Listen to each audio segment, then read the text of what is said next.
Welcome to the channel and welcome to today's run through of all the latest Manchester United news and transfer updates, keeping you right up to date with everything. I'm Jamie. Before we get into it, smash a like on the video, subscribe to the channel if you're new. Let's jump straight into it. So let's kick off with the striker talk. So I'm not going to go through any Bryan Mbeumo news today because the latest there is no real news. We're still in negotiations, and at the time of recording this video, there's not really been anything other than, you know, their sporting director coming out saying basically we don't have to sell him. We're happy to keep him, which is the standard PR talk that you would expect from a sporting director talking about one of their players that they're trying to sell or in negotiations with selling to get top dollar for him. So I'm not going to go through any Bryan Mbeumo updates because there is none really. We're still in talks, that's it. But the next position we're looking to strengthen in the transfer window, once hopefully we get the Bryan Mbeumo deal done, is the striker situation. There's been an absolute ton of news coming out over the last 24 hours regarding none other than Ollie Watkins. So Ollie Watkins is on Manchester United's list of potential centre-forward recruits in the event that Rasmus Hojlund leaves the club. There has been contact between Old Trafford executives and their Aston Villa counterparts via intermediaries to explore the prospect of a deal as United weigh up several striker options. At this stage, a check call on Watkins is the extent of the dialogue with Villa, having been looking to see which of their players might attract significant money, including Emi Martinez. Any movements is only expected as the window progresses. So that came from Laurie Whitwell. Laurie Whitwell, for me, is one of the best Man United journalists, coming out suggesting that there's been talk via intermediaries between Manchester United and Aston Villa for Ollie Watkins. I do think, though, because it says there, it's just a check-in call as the extent of the dialogue. So there's no, negotiations, or we're not making bids or anything of that nature. I do think that we are in talks with a lot of players, or we've made inquiries about a lot of players by trying to find out their value, their fee, their whether their club are going to want to sell them or not, etc. I think that is happening with multiple players, which is why we're getting all these links to different players, because I do think we are making calls and making contact with players. But what do we think about Ollie Watkins? That wouldn't be a bad shout, in my opinion. We'll go through the rest of the news because there's been more updates coming out from Ornstein and Romano regarding Ollie Watkins, which we'll run through, and then we'll share a bit around his data and stuff as well. But give us your initial thoughts on Ollie Watkins. It'll be interesting to hear what you've got to say regarding that in the comments. Laurie Whitwell also said, in the end of last season, Manchester United and Aston Villa discussed the possibility of Watkins being involved in a potential move for Marcus Rashford. Marcus Rashford's desire to join Barcelona put an end to that possibility. So Laurie Whitwell even suggesting that maybe there was some sort of deal, or we inquired maybe about doing an exchange, not a swap, but Rashford goes to Villa and we maybe take Ollie Watkins in return. I wouldn't have been against that deal neither, because Rashford obviously wants to go. We want to sell him. And Watkins, we need a striker. I would have done that deal as well, because it would have solved two problems with one maneuver. But obviously we know Rashford's got his heart set on going to Barcelona, which is, it is what it is. And then David Ornstein, those confirmed the story, saying that Manchester United are currently focusing on agreeing terms for Mbeumo, and any updates on a deal for Watkins or other centre-forward targets are expected to depend on generating funds through sales. So Ornstein confirming that any deal for Watkins or strikers will depend on exits, and we'll go through all the latest on the exit news in a bit as well. But then Fabrizio Romano is confirmed, saying it is true, as reported today by The Athletic, that Man United made an inquiry for Ollie Watkins. Man United made a call within the last 2 or 3 days to understand the position of Ollie Watkins. He is one of the names under consideration at Manchester United, but let's see if United decide to invest in a younger striker or an experienced option like Ollie Watkins. But they made the call to be informed on the situation and the conditions of a deal. The interest in Ollie Watkins from Manchester United is confirmed. If they decide to advance it or not, we'll see very soon. So that's the latest coming from Fabrizio Romano regarding Ollie Watkins, saying that, we've had a call or a conversation within the last few days regarding the situation. We don't know yet whether we're going to pursue that move or whether we're going to look for a younger or an older striker, i.e. Ekitike, or potentially maybe Watkins. Obviously, Gyökeres is the other striker we're heavily linked in, but if Arsenal make a move for him, then we need to look at alternatives. That's really interesting. But no advanced talks or anything at this stage, but interest confirmed by Fabrizio Romano. What do we think about Ollie Watkins? The you know, the big question mark is his age, because we've been told from Ineos that they want to come away from signing players that are at the wrong end of their career. He's 29 years old. He'll probably want a big contract. I don't know if you could get him for a cheaper fee, because Arsenal made a bid in January for £40 million, which was rejected by Aston Villa. They wanted 60, but that's the January transfer window. You're always going to overpay, I think, for players in January, especially if you're looking at taking Aston Villa's main striker away in that period. They are going to overinflate the asking price for him. If you could get him on a cheap deal, I wouldn't necessarily be against it, considering the fact that the striker market is very bare. You've got Gyökeres, but his preference is to go to Arsenal. Osimhen is the other one, but he's wanting £450,000 a week. Ekitike's the other striker. That's £85 million is the asking price for him. Yes, we've been linked with a few other players, but really, like, the striker market's very, very limited at the moment for what United can actually do. But what do we think about Watkins? He's got good stats in terms of progressive carries.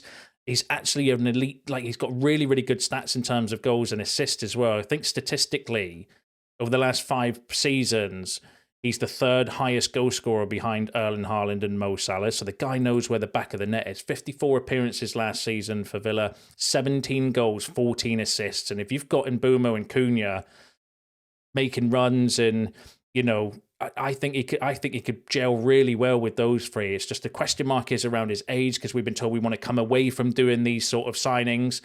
But if we're in a position where we're desperate and an opportunity presents itself like that, as long as it's the right price, I wouldn't be against going for Ollie Watkins. I think he's a good striker. His injury record is absolutely elite as well. I think he's missed, like, I had to double check on Transfer Market when I was reviewing it. I think he's missed 3 games with injuries in his entire career, and he's 29 years old, so you couldn't ask for more, you know, from there.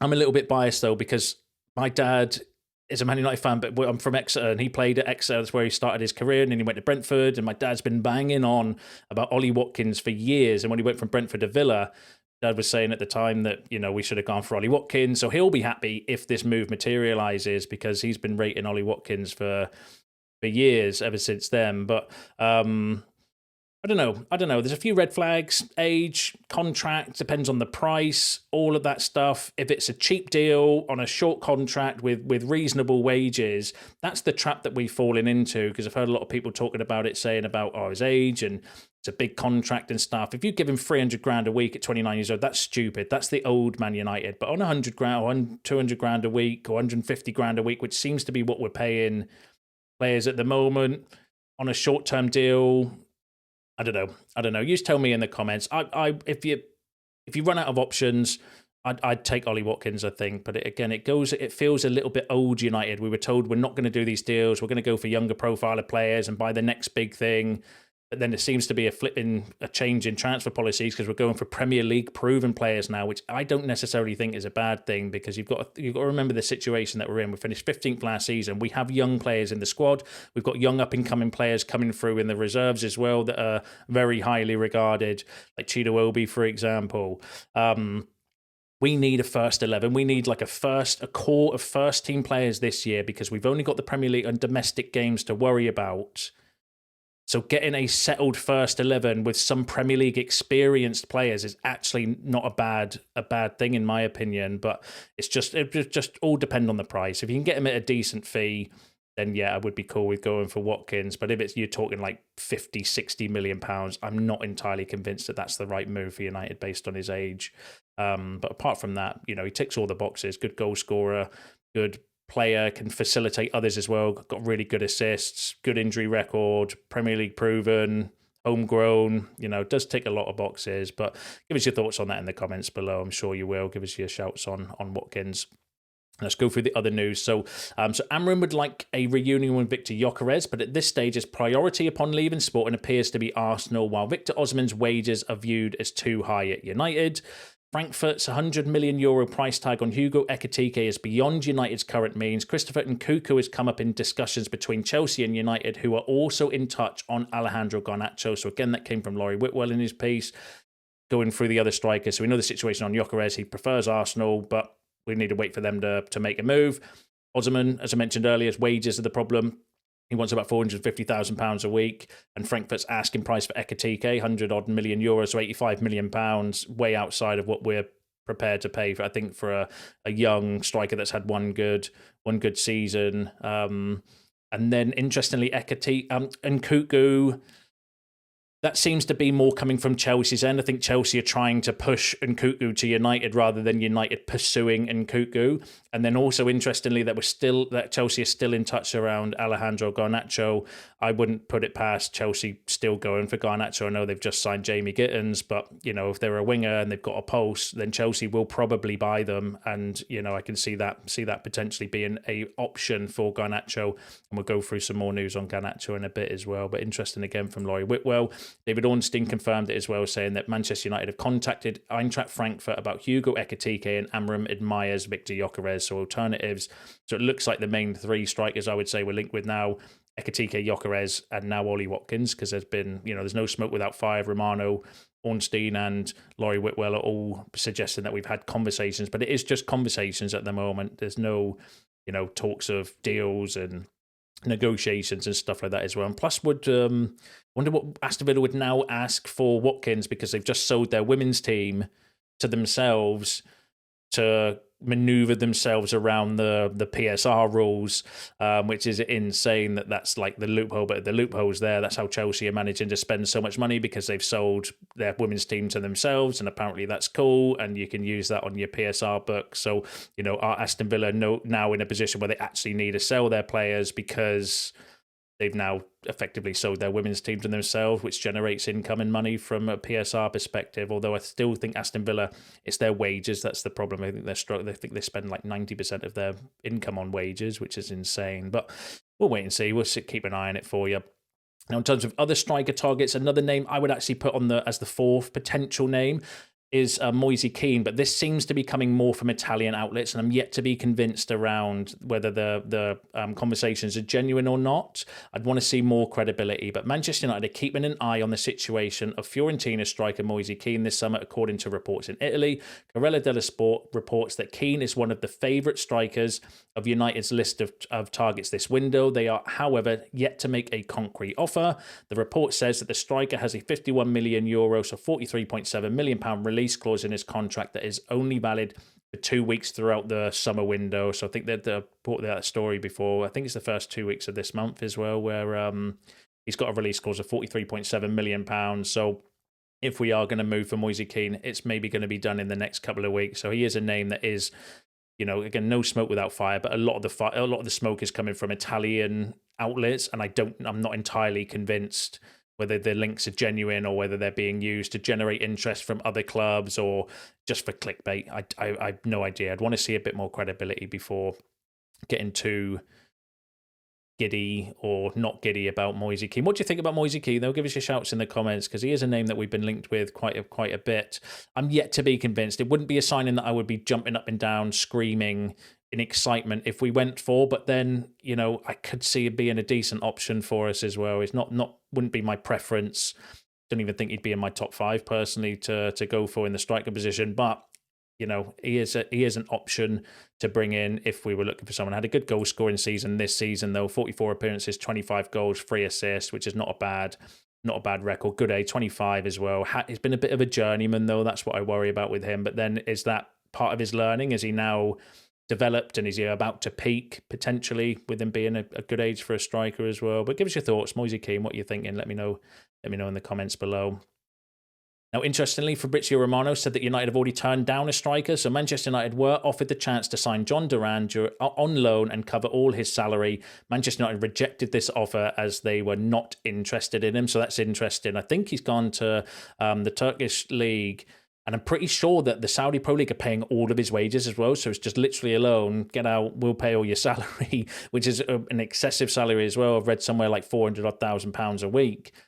And United refuse that. There must be a reason for that. There must be something to do with his personality or attitude. And because we know Amram's very big on that, bringing in the right profile of players with the right attitude in order to change the culture, I think is way more important for us this summer than it is necessarily bringing in players. We've got to have the right mindset, the right mentality, the right personality, I think. And maybe there was a question mark regarding that, because other than that, Jhon Duran wouldn't have been a bad shout to bring in, but not going to happen.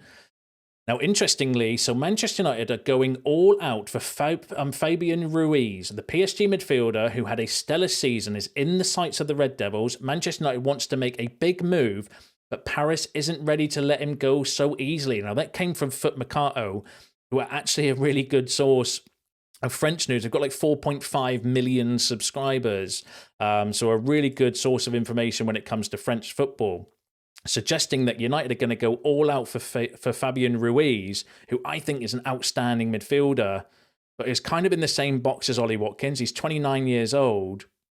So is he of that age where we're going to be paying a lot of money for somebody at the wrong end of their career? Because you're going to have to pay him a lot of in terms of salaries to try and entice him from PSG to United at the moment.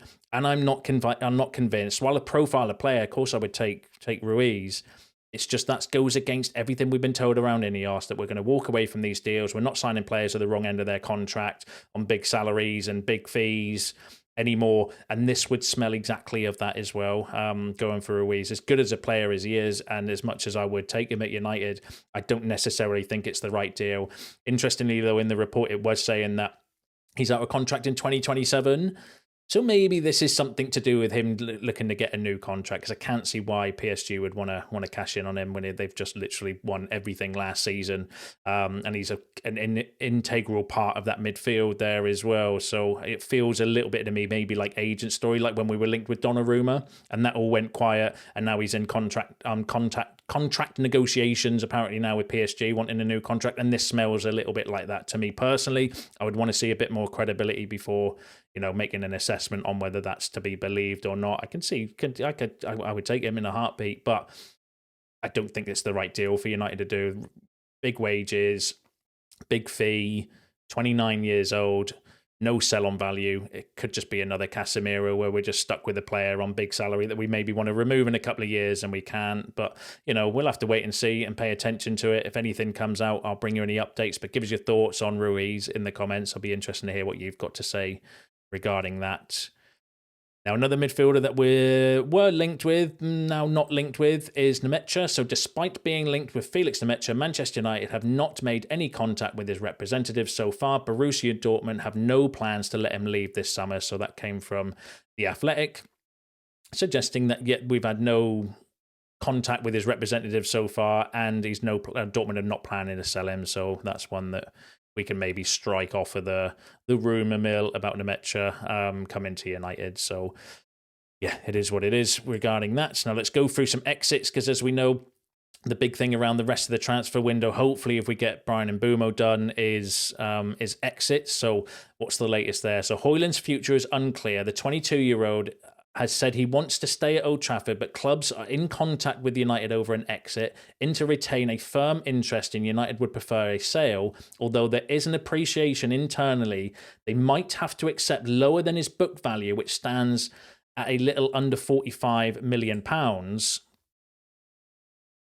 Such a figure would have an impact on United's PSR calculations, but would at least mean cash going into the accounts as opposed to a loan. So that's really interesting from Laurie Whitwell, suggesting that maybe, because we do have wiggle room from a PSR perspective, right? United are fine to spend money. I think we've got like £140 million that we can spend and be absolutely fine from a PSR perspective. The problem is we don't have £141 million to go and spend. We don't have the cash.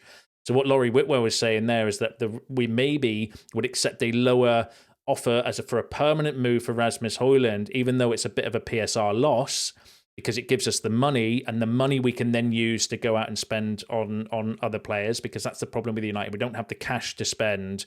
We need to bring in cash, but from PSR, we're fine. We're absolutely fine from a PSR perspective. So actually, maybe that's why we're getting all the noise over the last couple of days regarding the situation, saying United only want a permanent sale of Rasmus Hojlund, because maybe he's one of the players that they see, actually, yes, we can take the PSR hit, but we just need the money in, and he might be one that actually we can get the cash in for, even if it's less than his book value, just so that we can sign some players going forward for the rest of the window as well. So that's a really interesting update from Laurie Whitwell, and definitely one to keep an eye on, because we know there is interest from Inter So maybe we could look to do a permanent deal, but for less money than what we actually need from a book value as a way to get around it as well. So that's really interesting. Give us your shouts on that in the comments. And then The Athletic were also saying that Højlund's exit could meanwhile open the door for a move for Ollie Watkins. The Denmark international was on Inter's radar, but has previously expressed his desire to stay in Manchester United. So in their daily brief that they did today as well, they were saying, look, if Højlund does go, then that could open the door for Ollie Watkins as well to come in. So we need to keep an eye on that and see how that progresses. And it will be interesting to see, as I mentioned, who United do pivot towards the striker situation, because I think there's four real options. I would put Moise Kean in there, although I'm still a bit skeptical of where those sources are coming from. Watkins, Ekitike and Gyökeres as the main four, and we know we've been linked with loads of others, but I think they're the main ones that are heavily linked with us at the moment. So it's going to be really interesting to see what happens with the striker situation. Now, continuing with exits, so Marcus Rashford has more loan inquiries than permanent deals. Again, this came from The Athletic, so the interest in Rashford, but the more likely to be loan exits than permanent deals, and I think his wages are the key factor in that, because I do think clubs would want to pay £40 million for Rashford, but they don't want to pay £40 million and give him a £300,000 a week contract. That's the problem, I think, with Marcus. So we'll have to again see how that goes. Now, interestingly, Christian Falk, who's very good when it comes to Bayern Munich news specifically, said that Bayern Munich are considering a move for Marcus Rashford. So that would be an interesting option, and actually, I think that would be a good move for Marcus to go to Bayern Munich. They've got the money, they can pay big wages as well, so we know he's prepared to take a pay cut, Rashford, maybe to go to Barcelona, though he's waiting for Barcelona still, but I think that would be a good move for him as well. I hope he doesn't sit on his hands and not and reject all these offers waiting for Barcelona, and Barcelona screw him over and not bother going for him, or he ends up with some stupid loan deal with them, because I think that would be a good move for Rashford to go to Bayern Munich, good wages. He wants to go somewhere where he wants to win trophies and compete in the Champions League and stuff, so it would tick all the boxes. I think that would be a good move for him personally, but that's not me. I'm not making the decision. It's an option and one to pay attention to as well, because Christian Falk's good when it comes to Bayern Munich news. So we'll see how that one plays out. Fabrizio Romano said that £40 million remains the transfer fee wanted by Manchester United for any club in the world to sell Marcus Rashford this summer. So United are holding firm on their valuation of £40 million for Marcus Rashford. It's obviously homegrown profit as well. So even though we might have to pay him out of some of his contract, it's not a massive amount of cash for us, but it still gives us some cash and some wiggle room from PSR. It's more important to get his wages off the books, because that frees up loads of wiggle room from PSR as well. David Ornstein said that Marcus Rashford is open to a loan move or a swap deal if the right opportunity comes up. At the moment, he prefers a move abroad, so that's interesting. A loan move or possibly a swap deal for Marcus Rashford. Again, it depends on who and where he wants to go, though. We've gone through the story, but potentially they were looking at a deal with Ollie Watkins. It's not believed that he wants to go to Aston Villa, though. He wants to move abroad. So we'll have to wait and see how that happens. That would probably be a good way if we could do it and get a player in return. Maybe, who knows? But we'll keep an eye on that one. Give us your shouts on that in the comments. And then there were lots of discussions via intermediaries from interested clubs over Rashford and Garnacho. As yet, there have been no formal offers, but United are expecting some. Now, that came from Sky Sports Seth, who's a good source, saying that there are discussions going on by intermediaries for Rashford and Garnacho, which is good, because the noise around them has gone really stale. There's not really been too much noise apart from Rashford to Barcelona and Garnacho wanting to stay in the Premier League. There's not really that much noise regarding any actual movement on exits for those two. The sales of Rashford and Alejandro Garnacho would likely generate higher fees for reinvestment. Rashford is currently attracting more loan interest than permanent offers. His preference in any case would be to join Barcelona. Chelsea hold a long-standing interest in Garnacho. He would prefer to stay in the Premier League should he leave Old Trafford. And again, that was from the briefing in The Athletic as well, kind of confirming what we've just mentioned there as well. So, Chelsea still go for Garnacho. Wouldn't put it past them. If you've got a pulse and you're a winger, I'd expect Chelsea to be in for you. In fact, I'd probably expect you to already be at Chelsea, because I don't know who they've signed and who they haven't signed anymore. I can't keep up with their deals. Imagine being Giovanni Kender, where you signed a pre-agreement with Chelsea a year in advance and they're going out and just literally buying loads of wingers in front of you as well. Like, imagine doing that. Crazy situation, but it is what it is. But we'll keep an eye on any developments. Hopefully we'll get some movement soon, because it's just been very stale, hasn't it? The news recently, like it feels like everything's just getting regurgitated around. There's no actual movement. But the main takeaway from this is it does look like we're having discussions anyway behind the scenes. It's just we need to get a shift on, really, don't we? But that's the frustration. It's everything's at a slow pace at the moment. But hopefully it may be, now we're in the new financial year for football and the books have reset and stuff, maybe we'll start to get a few more stories coming out. But I'll bring you any updates, give us your thoughts on that in the comments. And then finally, Jadon Sancho. So Juventus continuing to work on a deal to sign Manchester United forward Jadon Sancho. Club-to-club contacts are ongoing, with United understood to want around £25 million. It's not an easy deal to do, as Sancho is very likely to have to take a pay cut. Juventus officials are in dialogue with Sancho's camp over personal terms. Napoli have called their interest in the player and are focusing on other targets. So again, that came from Sky Sports, suggesting that we are in club-to-club contact with Juventus regarding Sancho. Juventus is still in contact with his agent as well, trying to work out a deal to see whether they can get his. But the problem with Sancho, as we know, is going to be his salary demands. If he doesn't reduce his wage demands, then I don't think any deal will go through with Juventus. But we need to wait and see. And again, it's one of these where we just need to wait and see what happens, because it's just going around in circles, isn't it? The transfer stories on exits. But hopefully we can get some movements and get some deals lined up and done and dusted as soon as we can, really. But that was all the latest news. Give us your thoughts on that in the comments below. Give us your thoughts on all the other topics discussed in today's video. That's you all up to date with the latest news and transfer updates. Smash a like on the video on your way out. Subscribe to the channel if you are new. See you in the next one.